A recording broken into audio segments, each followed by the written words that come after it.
bisa kumpul kembali untuk melaksanakan Jumat bersama. Hadirin rahimakumullah, sesuai dengan temanya, sesuai dengan momentumnya, rasanya tepat kalau kita mengambil suatu tema landasan pentingnya protokol kesehatan dan vaksinasi. Hadirin rahimakumullah, landasannya kita bagi menjadi dua bagian. Yang pertama adalah landasan keagamaan, yang kedua adalah landasan kenegaraan. Hadirin, kita mulai urutannya dari landasan keagamaan. Hadirin rahimakumullah, sampai hari ini 1,5 tahun setelah COVID berada di tengah kita, bahkan di masyarakat dunia, masih sangat banyak orang Islam yang berdebat, berpolemik soal COVID ini, tentang bahayanya, tentang teori konspirasinya dan sebagainya. Hari ini kita lihat yang pertama landasannya Al-Quran. Al-Quran menuntun kita, wala taqtulu anfusakum, innallaha kana bikum rahima. An-Nisa, surahnya Allah mengajarkan kepada kita, jangan bunuh diri, sebab Allah sangat sayang sama kamu, sangat sayang kepada kalian. Hadirin rahimakumullah, kalau kita tidak melaksanakan protokol kesehatan, itu sama dengan artinya kita siap bunuh diri. Alhamdulillah. Di tempat yang lain Allah nyatakan, wala tulqu bi aydikum ila tahluk. Jangan buat kehancuran dengan tanganmu sendiri. Ketika kita tidak menerapkan protokol kesehatan, maka kita sebenarnya sedang membuat kehancuran kepada lingkungan, kepada tetangga, kepada saudara, kepada orang-orang terdekat dengan kita. Ini Al-Quran. Setelah Al-Quran, hierarkinya adalah hadis Nabi Sallallahu Alaihi Wasallam. Hadis barusan yang disebutkan sebagai pembuka adalah hadis sahih riwayat Imam Bukhari, Imam Muslim. Baginda Nabi 15 abad yang lalu mengajarkan, kalau ada wabah di sebuah daerah, maka kalau kamu ada di situ jangan keluar. Sebaliknya kalau kamu berada di luar jangan masuk ke dalamnya. Hadirin rahimakumullah, banyak orang masih berdebat, masa lebih takut kepada COVID daripada kepada Tuhan? Lebih takut kepada COVID, kepada corona daripada Allah. Hadirin rahimakumullah, baginda Nabi mengajarkan kepada kita, ternyata kita mesti lari dari wabah sebagaimana kita lari dari singa.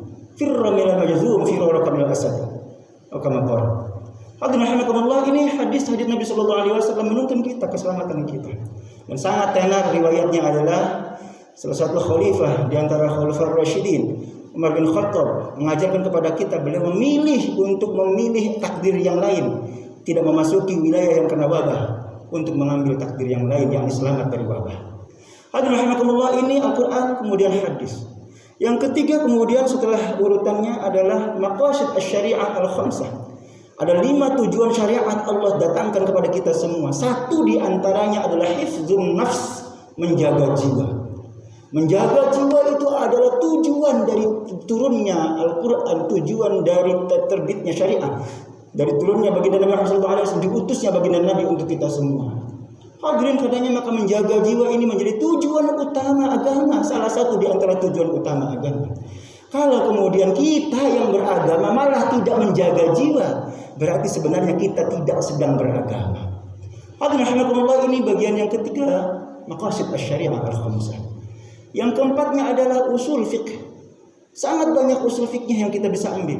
Darul mafasid muqaddamun ala jalbil masalih. Menghindari kerusakan itu lebih utama daripada sekedar mencari kebaikan. Ada ad-darurah tubihul mahzurah. Walaupun sebelumnya dilarang, kalau dalam kondisi darurat kita bisa ambil. Sebaliknya kalau sebelumnya diperintahkan, kalau kondisi darurat kita taat. Lagi banyak yang lagi. Hadis nabinya malah la darara wa la dirar. Hadis sahihnya Nabi adalah jangan sampai kita membuat kerusakan untuk diri kita sendiri maupun orang lain. Sallallahu alaihi wasallam. Hadirin rahimakumullah, ini Al-Qur'an, hadis, maqasid asy-syari'ah al-khamsah dan usul fiqh. Fikihnya bagaimana? Ada qatlul 'amd. Bunuh diri dengan sengaja itu luar biasa dosa besarnya. Membunuh orang lain dengan sengaja maupun tidak sengaja juga ada sanksi hukumnya. Hadirin rahimakumullah, ini Al-Qur'an, hadis, sampai urutannya sampai dengan fikihnya. Dalam konteks yang pertama yakni agama. Yang kedua perspektifnya adalah perspektif hukum Indonesia, hukum negara. Hadirin, hukum negara tidak kalah lengkapnya dengan agama. Dari mulai undang-undang dasar, undang-undang sampai dengan instruksi presiden, peraturan presiden, sampai dengan RT RW sudah ada aturannya. Undang-undang dasarnya, pembukaan Undang-Undang Dasar 45 kita jelas menyatakan melindungi segenap bangsa Indonesia. Itu adalah tujuan berdirinya negara kita Indonesia ini.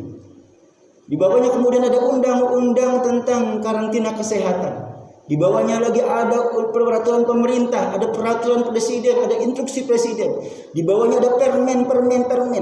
Permendagri terakhir yang kita kenal tahun nomor 22 tentang PPKM ini. Permen yang lainnya banyak, ada permen Dikbud, ada permen agama juga sudah mengatur itu. Di sisi lain, di luar birokrasi formalnya ada MUI yang bisa kita jadikan rujukan sebagai bagaimana kita berlaku menjalankan keagamaan kita di Indonesia ini. Jelas semuanya sudah menyatakan bahwa COVID ini luar biasa bahayanya. Dan karenanya kemudian kita benar-benar harus menerapkan protokol kesehatannya sekaligus insya Allah melaksanakan vaksinasinya. Dan itu dua-duanya adalah perintah agama yang didukung juga dengan perintah negara. An-Nisa ayat 59 mengajarkan kepada kita, ya ayyuhalladzina amanu athi'ullaha wa athi'ur rasula wa ulil amri minkum. Taati Allah, taati Rasulnya, dan pemimpin kalian. Hadirin rahimakumullah, sangat jelas aturannya agama maupun negara. Maka kewajiban kita semua umat Islam Indonesia untuk melaksanakannya. Mudah-mudahan kita semua selamat dari bahaya corona. Amin ya Allah rabbal alamin. A'udzubillahi minasyaitonir rajim. Bismillahirrahmanirrahim. Wal 'ashr innal insana lafi khusr illa alladhina amanu wa 'amilus solihati wa tawashaw bil haqqi wa tawashaw bis sabr. Barakallahu li wa lakum. Nafa'ana wa iyyakum fihi. Wa taqabbal minni wa minkum tilawatahu innahu was-sami'ul 'alim. Aqulu qawli hadha fastaghfiruhu innahu huwal ghafurur rahim.